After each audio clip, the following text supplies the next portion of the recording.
Hello students. Last class में हमने अपना टॉपिक पढ़ा था personal account, real account and nominal account और इनके rules of debit and credit. Personal account का हमारा रूल था debit the receiver, credit the giver.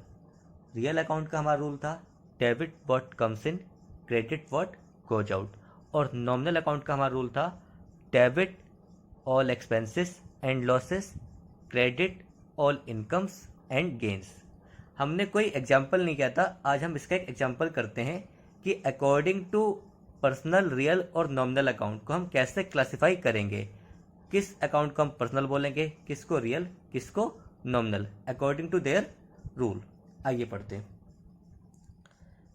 Classify the following into personal, real and nominal account. हमें classify करना है कि कौन सा अकाउंट इनमें से पर्सनल है, कौन सा रियल है और कौन सा नॉमिनल है। आइए देखते हैं। अकाउंट्स, हमें इनका नेचर बताना है। नेचर किस पर डिपेंड करेगा? जो हमने उस दिन मीनिंग पढ़े थे। लास्ट क्लास में हमने जो मीनिंग पढ़े थे कि पर्सनल अकाउंट कौन कौन से होते हैं, रियल कौन कौन से होते हैं और नॉमिनल कौन कौन से होते हैं, उसके बेस पे हमारा ये एग्जाम्पल सॉल्व होगा। आइए देखते हैं। कैश, कैश आपका एसेट है।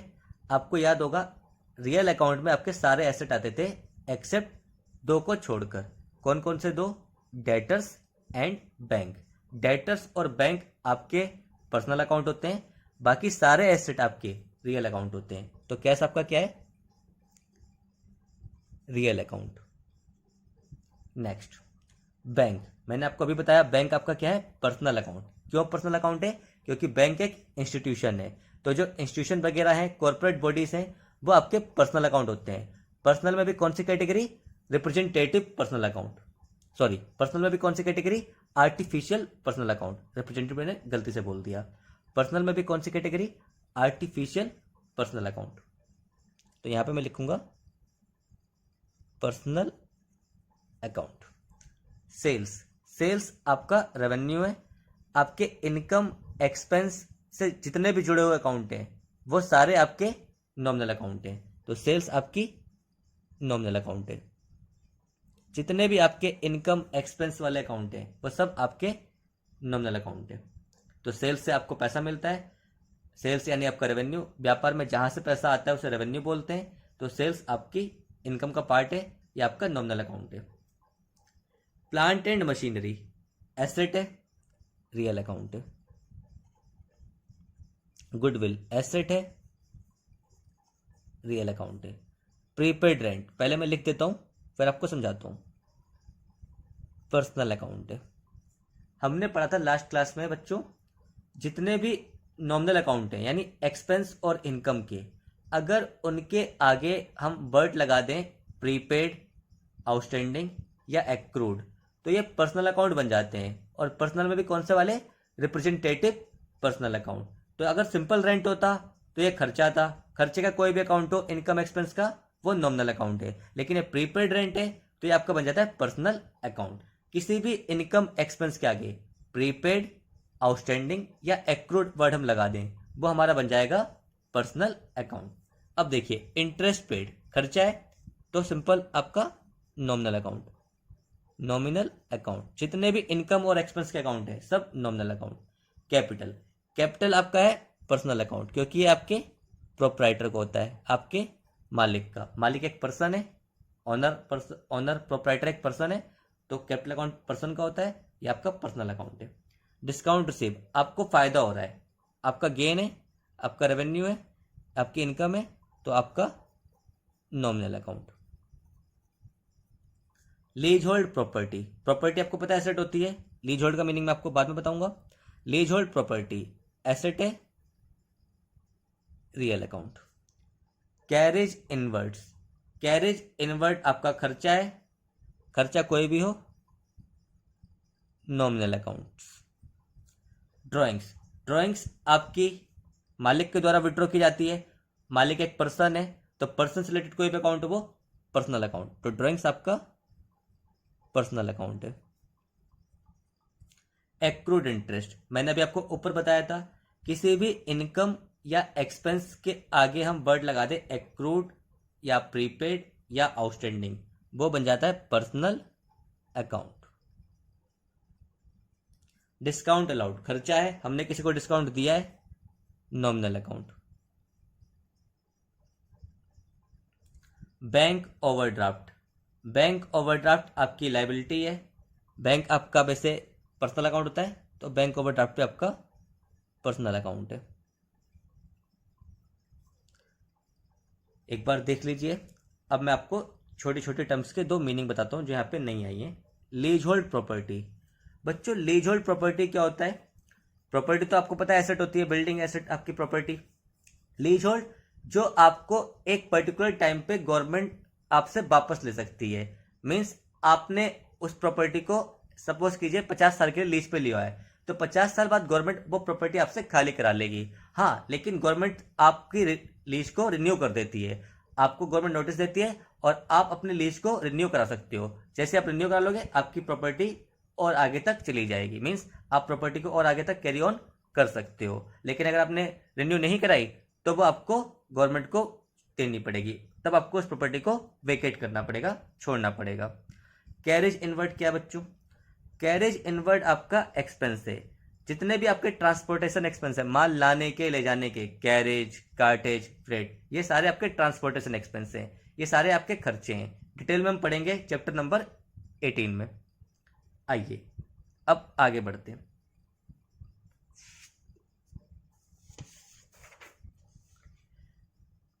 लास्ट क्लास में हमारी एक अप्रोच रह गई थी, मॉडर्न अप्रोच। हम आगे हमेशा मॉडर्न अप्रोच को ही फॉलो करेंगे। ट्रेडिशनल अप्रोच हमारे कोर्स में है, लेकिन हम आगे यूज करेंगे मॉडर्न अप्रोच। हमने पढ़ी दोनों है, लेकिन हम आगे हमेशा यूज करेंगे अपने मॉडर्न अप्रोच। आइए देखते हैं मॉडर्न अप्रोच क्या है। According to this approach accounts are classified into 5 category. Accounts को कितनी कैटेगरी में बांट सकते हैं? 5। इस अप्रोच के अकॉर्डिंग अकाउंट्स को 5 कैटेगरी में बांटा जाता है। पहला आपका है एसेट्स अकाउंट, दूसरा है आपका एक्सपेंस अकाउंट, तीसरा है आपका कैपिटल अकाउंट, फिर fourth liability account, fifth revenue account. Assets account में आपके सारे एसेट आएंगे, सारे। मैंने कुछ एग्जांपल लिखे हैं, land, building, plant, machinery, stock, debtor etcetera. लेकिन मैं आपको क्लियर बोलता हूँ, जितने भी एसेट है आपके, कोई नहीं छोड़ना। यहाँ पे जितने भी एसेट हैं सारे आपके रिलेटेड है एसेट अकाउंट से। कोई भी एसेट अकाउंट है उसका हेड है एसेट अकाउंट। एक्सपेंस जितने भी आपके खर्चे हैं, परचेसिस ऑफ गुड्स, आप गुड्स खरीदते हो, सैलरीज, इंश्योरेंस, डेप्रिसिएशन, यानी बिजनेस को कैरी ऑन करने के लिए, चलाने के लिए आप जो जो खर्चे करते हो, जो जो एक्सपेंस इनकर करते हो, वो सारे आपके आएंगे एक्सपेंस अकाउंट में। कैपिटल अकाउंट में आपके 2 अकाउंट आएंगे, एक कैपिटल के अकाउंट और एक drawings account. Capital account owner का अकाउंट होता है, प्रोप्राइटर का, और प्रोप्राइटरी ड्रॉइंग्स विड्रॉ करता है, तो दोनों अकाउंट आपके आएंगे कैपिटल अकाउंट्स में।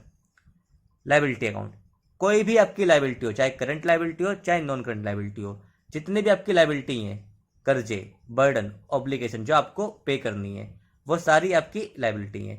तो एग्जांपल लिखे हैं कुछ, creditors, bills payable, outstanding expenses, कोई भी आपकी लायबिलिटी हो, सारी अकाउंट आएंगे आपके लायबिलिटी अकाउंट्स में। रेवेन्यू अकाउंट्स, कोई भी आपकी इनकम हो, जहां से आपको इनकम रिसीव हो रही हो, वो आपकी है revenue accounts. Sales, interest receive, commission receive etcetera. तो रेवेन्यू अकाउंट्स क्या है? व्यापार में जहां से भी आपके पास पैसा आता है, जहां से भी आपको इनकम अर्न होती है, वो आपका रेवेन्यू अकाउंट है। आप गुड्स बेचते हो, सेल करते हो, इनकम अर्न होती है, रेवेन्यू है। आपको इंटरेस्ट रिसीव होता है, इनकम अर्न होती है, रेवेन्यू है। कमीशन रिसीव होता है, इनकम अर्न होती है, रेवेन्यू है।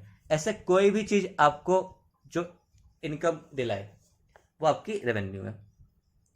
आइए पढ़ते rules of debit and credit. बड़ा सिंपल है।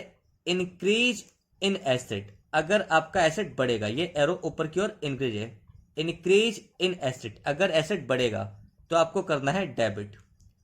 और डिक्रीज इन एसेट, अगर एसेट आपका कम हुआ तो आपको करना है क्रेडिट।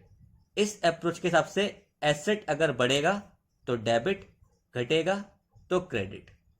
एक्सपेंस का भी सेम रूल है, इंक्रीज इन एक्सपेंस डेबिट, डिक्रीज इन एक्सपेंस क्रेडिट। एक्सपेंस बढ़ेगा डेबिट, घटेगा क्रेडिट।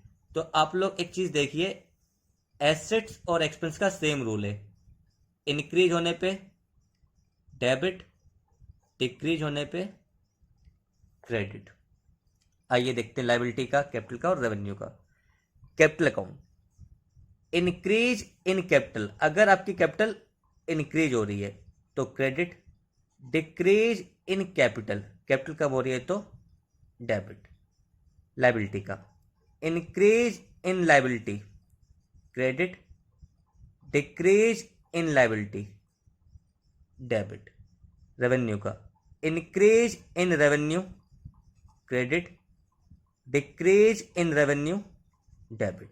तो आपने एक चीज नोट करी, लायबिलिटी और कैपिटल और रेवेन्यू, इन तीनों का सेम रूल है। अगर इंक्रीज होंगे तो क्रेडिट, डिक्रीज होंगे तो डेबिट। यानी एसेट और एक्सपेंस का रूल एक जैसा है, कैपिटल, लायबिलिटी और रेवेन्यू का रूल एक जैसा है। एसेट और एक्सपेंस का रूल क्या है? इंक्रीज होने पे डेबिट करना है, डिक्रीज होने पे क्रेडिट करना है। कैपिटल, लायबिलिटी, रेवेन्यू, इंक्रीज होने पे क्रेडिट करना है, डिक्रीज होने पे डेबिट करना है। यानी अगर आप केवल एसेट का रूल याद कर लो तो आपके सारे कवर हो जाएंगे। कैसे? जो एसेट का रूल है वही एक्सपेंस का है। एसेट के रूल को आप अपोजिट कर दो, इंक्रीज होने पे आप डेबिट करते हो, अगर इंक्रीज होने पे आप क्रेडिट करोगे और डिक्रीज होने पे आप डेबिट करोगे तो वो बन जाएगा आपका कैपिटल, लायबिलिटी और रेवेन्यू। यानी अगर आपको एसेट का रूल याद है तो सेम अप्लाई होगा एक्सपेंस में, और एसेट वाले को अपोजिट कर दोगे वो आपका अप्लाई हो जाएगा कैपिटल, लायबिलिटी और रेवेन्यू में। अब मैं आपको एक एग्जांपल देता हूँ ये रूल कैसे वर्क करते हैं। एक एग्जांपल लिखता हूँ, हमने फर्नीचर परचेस करा है कैश में, फर्नीचर परचेस इन कैश। अब आप बताइए, अगर मैंने फर्नीचर कैश में परचेस करा, मान लीजिए 10,000 का है। अब इस ट्रांजैक्शन में आपके दो एसेट इन्वॉल्व हैं। पहला एसेट है फर्नीचर और दूसरा एसेट है आपका कैश। फर्नीचर भी एसेट है और कैश भी आपका एसेट है। एक एसेट आपका आ रहा है, फर्नीचर आपका आ रहा है, आप परचेस करोगे तो फर्नीचर को कर दोगे आप डेबिट क्योंकि ये इंक्रीज हो रहा है, और कैश आपका चला जाएगा, कैश आपकी जेब से निकल के चला जाएगा। तो कैश आपका दूसरा एसेट है, ये कम हो रहा है, इसको आप कर दोगे क्रेडिट। तो ये रूल कैसे काम करते हैं? अगर कोई एसेट बढ़ रहा है तो डेबिट कर दोगे, कम हो रहा है तो क्रेडिट कर दोगे। एक्सपेंस बढ़ रहा है तो डेबिट कर दोगे, कम हो रहा है तो क्रेडिट कर दोगे। कैपिटल, लायबिलिटी, रेवेन्यू बढ़ रही हैं तो क्रेडिट कर दोगे, घट रही हैं तो डेबिट कर दोगे। आपको हर ट्रांजैक्शन में देखना है कि कौन कौन सा अकाउंट इन्वॉल्व है। या तो वो एसेट अकाउंट होगा, या वो एक्सपेंस अकाउंट होगा, या वो कैपिटल अकाउंट होगा, या वो लायबिलिटी अकाउंट होगा, या वो रेवेन्यू अकाउंट होगा। मॉडर्न अप्रोच के हिसाब से आप जब भी काम करोगे तो आपको इन पांचों में से ही उस अकाउंट को क्लासिफाई करना है कि वो कौन सा अकाउंट है जो आपकी ट्रांजैक्शन में इन्वॉल्व है। या तो वो एसेट होगा, या एक्सपेंस, या कैपिटल, या लायबिलिटी, या रेवेन्यू। और जो अकाउंट इन्वॉल्व होगा उसके बेस पे आप रूल लगा दोगे कि वो बढ़ रहा है या घट रहा है। बढ़ने पे एसेट अगर होगा तो डेबिट, और डिक्रीज होगा तो क्रेडिट। लेकिन लायबिलिटी अगर होगा तो बढ़ने पे क्रेडिट, घटने पे डेबिट। तो ये रूल्स हैं आपके मॉडर्न अप्रोच के, rules of debit and credit. Asset expense का सेम, इंक्रीज होने पे डेबिट, डिक्रीज होने पे क्रेडिट। लायबिलिटी, कैपिटल, रेवेन्यू का सेम, इंक्रीज होने पे क्रेडिट, डिक्रीज होने पे डेबिट। तो आपको बेसिकली मॉडर्न अप्रोच फॉलो करनी है। हम आगे हमेशा मॉडर्न अप्रोच यूज करेंगे। आपको देखना है कि कौन कौन सा अकाउंट इन्वॉल्व है ट्रांजैक्शन में। मैंने आपको लास्ट क्लास में एक बात बताई थी कि डेबिट और क्रेडिट का अपने आप में कोई मीनिंग नहीं होता, क्योंकि डेबिट बढ़ने के लिए भी यूज हो सकता है और घटने के लिए भी। ये बात यहाँ पे प्रूव हो गई। देखिए, एसेट अगर बढ़ेगा तो डेबिट करोगे, लेकिन अगर लायबिलिटी बढ़ेगी तो आप क्रेडिट करोगे। एसेट कम होगा तो आप क्रेडिट करोगे, लेकिन लायबिलिटी कम होगी तो आप डेबिट करोगे। यानी डेबिट एसेट में तो बढ़ने के लिए हो रहा है, लेकिन लायबिलिटी में घटने के लिए, कैपिटल में घटने के लिए, रेवेन्यू में घटने के लिए। एसेट में क्रेडिट घटने के लिए हो रहा है, लेकिन लायबिलिटी, कैपिटल, रेवेन्यू में बढ़ने के लिए। तो डेबिट और क्रेडिट का अपने आप में कोई मीनिंग नहीं है। ये अपना मीनिंग जनरेट करते हैं नेचर ऑफ अकाउंट से, कि अकाउंट का नेचर क्या है। अगर एसेट और एक्सपेंस का नेचर है तो ये डेबिट होगा बढ़ने के लिए यानी इंक्रीज होने के लिए। नेचर अगर इनका कैपिटल लायबिलिटी रेवेन्यू का है तो ये बढ़ने के लिए क्रेडिट होगा और घटने के लिए डेबिट होगा। आइए एक एग्जांपल देखते हैं, आपको बेटर अंडरस्टैंडिंग होगी। On which side will the increase in following accounts be recorded. हमने कुछ अकाउंट्स के नाम लिखे हुए हैं, बोल रहे हैं अगर ये अकाउंट इंक्रीज हो, अगर ये अकाउंट इंक्रीज हो तो किस साइड इनको रिकॉर्ड करेंगे। किस साइड का मतलब है डेबिट साइड या credit side. Also mention the nature of the account. हमें अकाउंट का नेचर भी बताना है कि वो एसेट है, कैपिटल है, लायबिलिटी है, रेवेन्यू है या एक्सपेंस है। On the basis of modern classification, traditional नहीं बच्चों, मॉडर्न। तो मॉडर्न के हिसाब से अकाउंट आपके 5 टाइप के थे। तो आइए, ये आपके अकाउंट्स के नेम है, ये आपके अकाउंट्स लिखे हुए हैं। पहले मैं लिखूंगा इनका नेचर, फिर मैं लिखूंगा ये डेबिट होंगे या क्रेडिट होंगे। बिल्डिंग, बिल्डिंग आपका एसेट है। एसेट अगर आपका बढ़ रहा है तो हमने रूल पढ़ा है डेबिट होगा, अभी पढ़ा है increase in asset debit, decrease in asset credit. मैं आपको दिखा देता हूं एक बार। Increase in asset debit, decrease in asset credit. Creditor, creditor आपकी लायबिलिटी है। क्रेडिटर वो पर्सन होता है जिससे हम बिजनेस में उधार सामान खरीदते हैं, गुड्स परचेज करते हैं क्रेडिट पर, वो हमारा क्रेडिटर होता है। लायबिलिटी है, लायबिलिटी के लिए रूल है बढ़ेगा तो क्रेडिट, लायबिलिटी का रूल है इंक्रीज होने पे क्रेडिट। दिखा देता हूं, ये आपकी लायबिलिटी है, इंक्रीज होने पे क्रेडिट, इंक्रीज होने पे क्रेडिट, लायबिलिटी इंक्रीज होने पे क्रेडिट। प्रोप्राइटर, प्रोप्राइटर ऑनर है। ऑनर का अकाउंट होता है आपका कैपिटल अकाउंट, मैंने भी बताया था। कैपिटल अकाउंट में आपके 2 अकाउंट आएंगे, एक तो ऑनर का अकाउंट यानी प्रोप्राइटर का अकाउंट और एक ड्राइंग्स। तो प्रोप्राइटर आपका ऑनर है, ऑनर का अकाउंट होता है कैपिटल अकाउंट। और कैपिटल का भी सेम रूल है, बढ़ेगा तो क्रेडिट। और हमें पूछा है कि अगर बढ़ेंगे तो बताओ। परचेसेस, परचेसेस आपका एक्सपेंस है, जो आप गुड्स परचेस करते हो वो आपका एक्सपेंस होता है। परचेसेस बट गुड्स के लिए आता है, तो ये आपका एक्सपेंस है। एक्सपेंस का रूल है बढ़ेगा तो डेबिट। कैश, कैश आपका एसेट है, बढ़ेगा तो डेबिट। बिल्स पेबल आपकी लायबिलिटी है, लायबिलिटी का रूल है बढ़ेगा तो क्रेडिट। डेटर्स एसेट है, इंक्रीज होगा तो डेबिट। एक्रूड कमीशन एसेट है, बढ़ेगा तो डेबिट। कोई भी एक्रूड इनकम हो आपकी एसेट होती है। ऐसी इनकम जो आपने अर्न कर ली है, रिसीव नहीं हुई, उसे बोलते हैं एक्रूड इनकम। कमीशन आपने अर्न कर लिया है बट रिसीव होना बाकी है। तो कोई भी चीज़ फ्यूचर में बेनिफिट दिलाए या कैश दिलाए वो हमारी एसेट होती है। तो एसेट अगर बढ़ेगा तो डेबिट। बिल्स रिसीवेबल एसेट है, बढ़ेगा तो डेबिट। रेंट रिसीव्ड आपका रेवेन्यू है, रेवेन्यू का रूल है बढ़ेगा तो क्रेडिट।